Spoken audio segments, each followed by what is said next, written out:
Let me ask you something real quick. When was the last time you actually put yourself first? Not in a selfish way, not in a I don't care about anyone else way, but in a quiet, honest moment. When did you last sit down and say, "This is my life, and I'm going to take it seriously"? If you're struggling to remember, this video is for you. Here's the thing most people won't say out loud.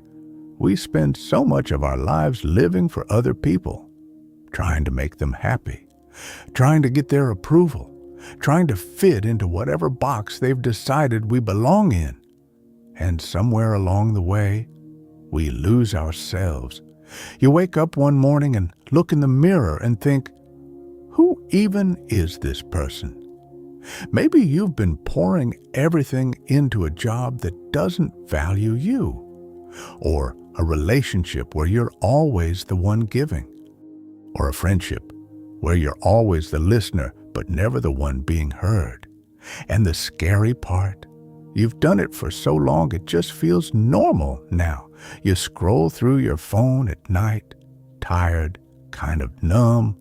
You see other people living lives that look full and exciting and real, and something in your chest tightens up a little. Not jealousy exactly, more like grief. A quiet grief for the version of yourself you haven't become yet. I know that feeling, and if you're watching this, I think you do too. But here's what I want you to know before we go any further.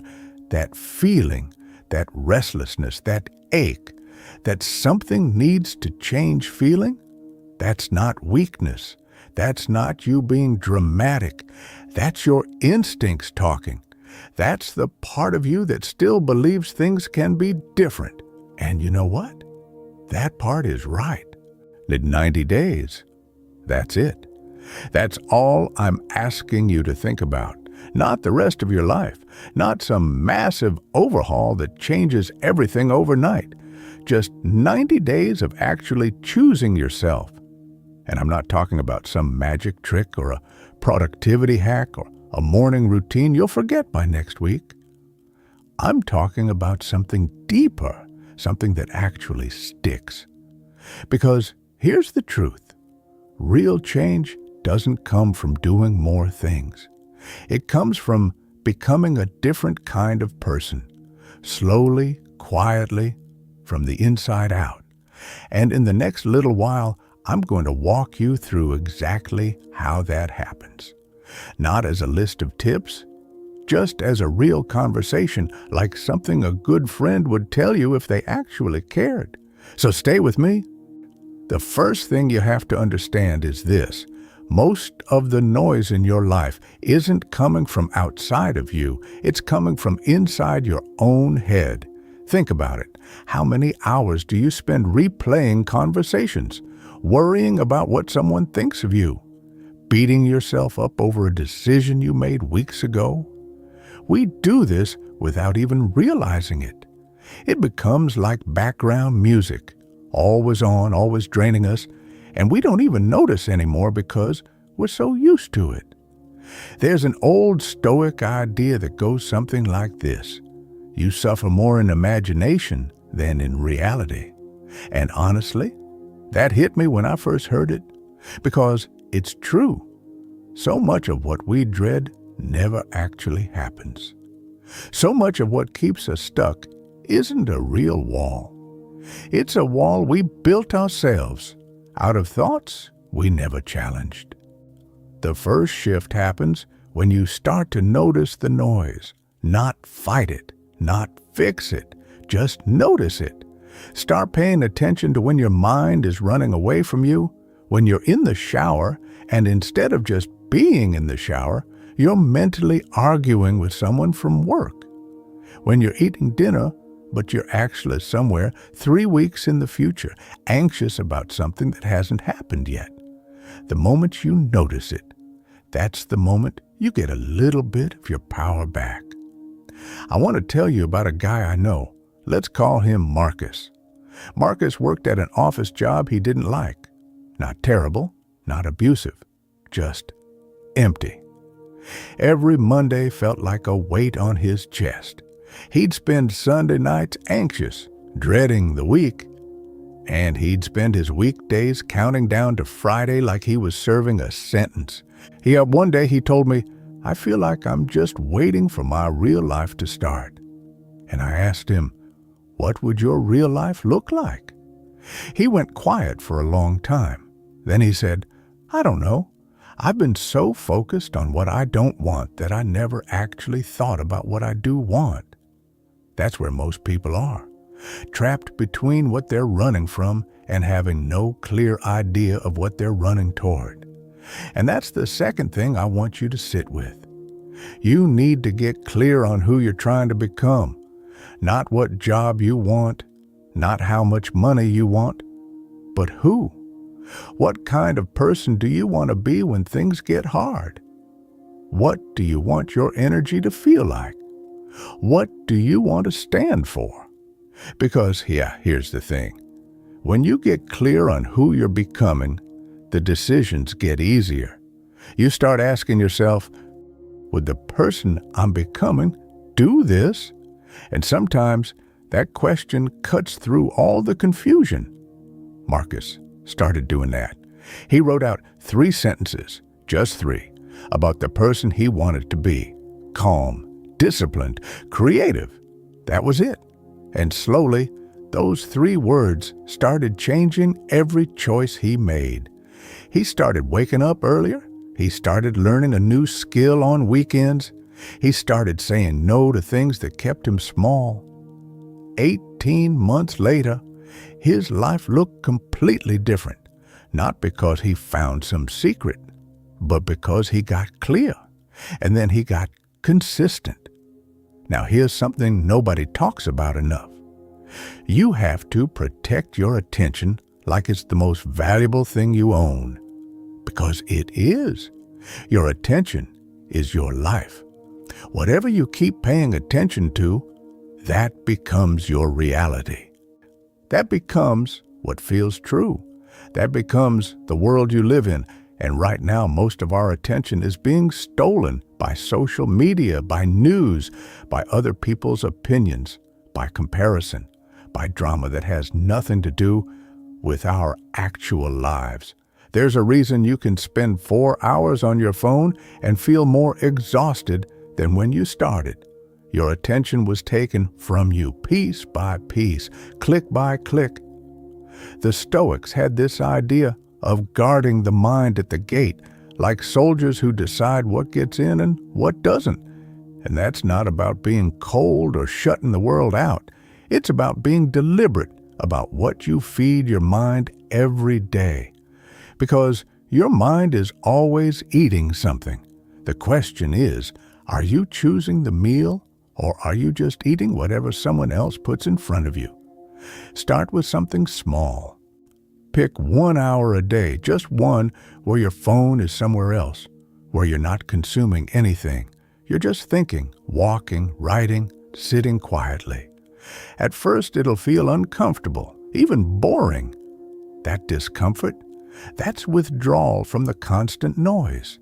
And it fades, and what comes through on the other side is clarity, real clarity, the kind that tells you what you actually want. Here's something I want you to really feel, not just hear. The people who changed their lives, the ones who went from stuck to actually living, they didn't do it because they found the perfect plan or the perfect moment. They did it because they stopped waiting. There's this version of yourself you keep imagining. The more confident version, the healthier version, the version who doesn't overthink every little thing. The version who actually goes after what they want. And most of us are waiting to feel ready before we become that version. But here's the truth nobody told us. That feeling of readiness, it doesn't come first. It comes after you start. You don't feel brave and then act. You act, and then slowly you start to feel brave. You don't feel confident and then try. You try imperfectly, repeatedly, and confidence builds from that. The version of you that you want to become, they're not waiting for a better moment. They're made from this moment. The uncomfortable, uncertain, not quite ready moment you're in right now. But here's the part most people skip, and it's the part that wrecks everything. They try to change. They have a good week, 2 good weeks, and then something happens. A bad day at work, an argument, a setback. And they collapse back into old habits and tell themselves the story they've always told. See, I knew I couldn't do it, and they quit. And then months later, they start again. Another good week, another collapse, another story. This cycle, this start, stop, try, fail, quit cycle, isn't because they lack willpower. It's because they never planned for the hard days. You have to plan for the hard days because they're coming. Not maybe, definitely. There will be a day where everything feels pointless, where your motivation is completely gone, where the old version of you is louder than the new one. And on that day, the question isn't how do you feel? The question is, what did you decide before today about how you'd act on days like this? The Stoics called it the premeditation of adversity, imagining difficulty before it arrives. So it doesn't catch you off guard. So right now, before that day comes, decide. Decide what you'll do when you don't feel like doing anything. Decide what one small action you'll take anyway. Just one. Not heroic, not perfect, just real. Because on a bad day, one small action is the thread that keeps you connected to the person you're becoming. I want to tell you about another person, a woman this time. Let's call her Diana. Diana had been trying to get her life together for 3 years. New year, new goals, new planner, new vision board. And every time, by February, it was over. She'd get overwhelmed, feel like a failure, and go back to her old patterns. When we talked, I asked her, "What do you do on the days you don't feel like it?" She said, "I don't do anything because I know I won't do it right." And there it was. Oh, she'd been waiting to do it right. And because right felt impossible on hard days, she did nothing. And nothing piled into more nothing. And she'd wake up 6 months later exactly where she started. The shift for her came when she gave herself permission to do it badly. Walk for 5 minutes instead of a full workout. Write 1 paragraph instead of a whole chapter. Make 1 healthy meal instead of overhauling her whole diet. And those tiny, imperfect actions, they kept the momentum alive. They kept her connected to the person she was trying to become. And over time, the 5 minutes became 20. The 1 paragraph became a full page, and the life that once felt impossible started to feel inevitable. Let's talk about the people around you. Because this is where things get complicated. When you start to change, not everyone around you is going to cheer for you. Some people will feel threatened by your growth, not because they're bad people, but because your growth quietly asks a question they're not ready to answer about their own lives. You'll start saying no to things you used to say yes to. You'll stop showing up in the same ways. And some people won't like that. And this is hard because sometimes the people who slow us down are the people we love. The Stoics were very clear about this. They said, be careful about who you let into your inner circle, because the people you spend time with are always shaping who you're becoming. You can't fully control it. It just happens. This doesn't mean you abandon everyone. It doesn't mean you become cold or distant. It means you get honest about which relationships are filling you up and which ones are draining you dry. It means you start spending a little more time with people who make you feel like your best self is possible, and a little less time in conversations that keep you small, keep you complaining, keep you comfortable in exactly the place you're trying to leave. You don't have to make a big announcement. You don't have to explain yourself. Just quietly, gently, start choosing where your energy goes. And here's something that took me a long time to understand. Discipline is not the enemy of happiness. It's actually one of the deepest forms of self-love. We have this idea that taking care of yourself means relaxing, treating yourself, doing whatever feels good in the moment, and yeah, rest matters. But the kind of self-love that actually changes your life is the kind that does the hard thing on Tuesday morning when you're tired and you'd rather sleep in. The kind that keeps a commitment to yourself even when no one is watching. The kind that says, I respect myself enough to follow through. Every time you do what you said you'd do, especially when it's hard, you're sending yourself a message. You're proving to yourself that you're someone who can be trusted. And slowly, that builds into something unshakable. Self-trust. Real, earned, deep self-trust. And when you have that, the outside noise gets quieter. Other people's opinions stop mattering as much. Because you know who you are. You know what you're made of.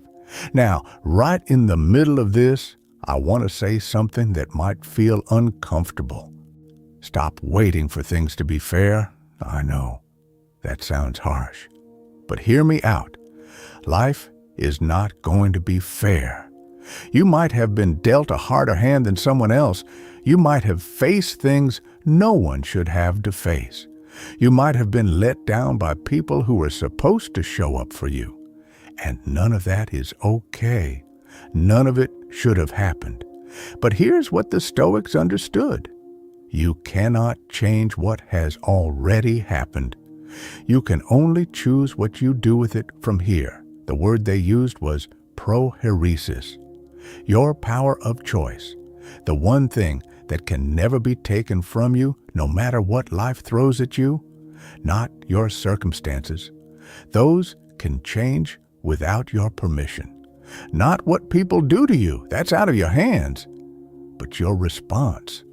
Always, always yours. This isn't about toxic positivity. It's not about pretending everything is fine. It's about not giving your power away, not letting the past, as unfair as it may have been, write the story of your future. Your history doesn't have to be your destiny. Let me tell you one more story before we get to the end. There's a man named Kai. He grew up without much. Single-parent household. Not a lot of money. Not a lot of opportunity. Or at least, not the kind you can see easily. By the time he was in his late 20s, he'd started to believe the story that the world had written for him. That this was just his lot. That people like him don't get the kind of life they see other people living. And then one day, he can't even remember exactly why, he picked up a book, and then another, and something started to shift. Not dramatically, not overnight, but quietly, steadily, like a slow sunrise. He started studying at night after his kids went to bed. He started asking himself bigger questions. He started treating every conversation as a chance to learn something. 4 years later, he was running a small business, not rich, but alive, in a way he hadn't been before. And when someone asked him what changed, he said, I stopped waiting for someone to give me permission to take my life seriously. That's it. That's the whole thing. Nobody is coming to give you permission. Nobody is going to save you. Nobody is going to show up one day and hand you the life you deserve, but you can give yourself permission right now, today. So here's where we are. We've talked about quieting the noise in your head, getting clear on who you're becoming, protecting your attention, acting before you feel ready, planning for the hard days, choosing your circle wisely, building real self-trust, and taking back your power of choice. But there's one more thing, the most important one, and it's the one people resist the most. You have to fall in love with who you're becoming before you've finished becoming them. Because the journey is long, and if you're only showing up because of the destination, you'll burn out before you get there. You have to find something worth loving in the process, in the daily commitment, in the small wins, in the person who got up and showed up even on a hard day, in the version of you who is imperfect and still trying. Because that person, that imperfect, still trying, refusing to quit person, is already someone worth respecting. The future version of you that you're chasing, they started exactly where you are. Not somewhere more comfortable, not with more resources or more time or more talent, right here, right now. So let's bring it all home. 90 days, that's 3 months. Less than a season, less time than you think. And in 90 days of real intentional focus on yourself, not perfect, not dramatic, just real, your life can look noticeably different. Not because of some outside force, but because of you. The choices you make when no one's watching, the quiet commitments you keep to yourself, the slow, steady building of a person who trusts themselves, respects themselves, and refuses to be defined by their worst days. There's a version of you that doesn't spiral at every setback, that doesn't collapse when things get hard, that doesn't need the approval of others to know their own worth. And that version of you is not some far-off fantasy. It's you, after 90 days of choosing yourself. The Stoics had a beautiful idea. They believed that every morning is a small rebirth, that you wake up and you get to choose again who you are. The mistakes of yesterday don't own today. The limitations of last year don't have to be the limits of this one. You get to choose, not once, not in some big dramatic moment, but every day, in the small moments, in the quiet choices, in the I don't feel like it, but I'm going to do it anyway moments. That's where your life is built. Not in the highlights, not in the best days, in the ordinary Tuesday when you chose yourself anyway. So here's what I want to leave you with. You are not too late. You are not too far gone. You are not too tired, too broken, too lost, or too ordinary for a different life. You are someone who is still here. Still watching, still asking the question, still somehow believing that things can be better. And that belief, that stubborn, quiet, refuses to die belief, that's the most powerful thing you own. Don't waste it. Start today. Not perfectly, not boldly, just start. One small thing, one real choice, one moment of choosing yourself, and then do it again tomorrow, and again the day after that. And 90 days from now, you'll look back and you won't recognize who you used to be. Not because you changed everything, but because you changed the most important thing, your relationship with yourself. And that changes everything else.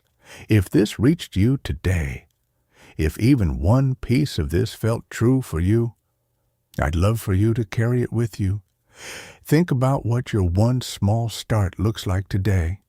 Write it down. Or tell yourself you're worth following through on. And if this kind of conversation is something you want more of, the real kind, not the fluffy kind, then subscribing to this channel just means more of this showing up for you. No pressure, no sales pitch. Just this. You deserve to take your life seriously. And I'm glad you're here. Take care of yourself. For real this time.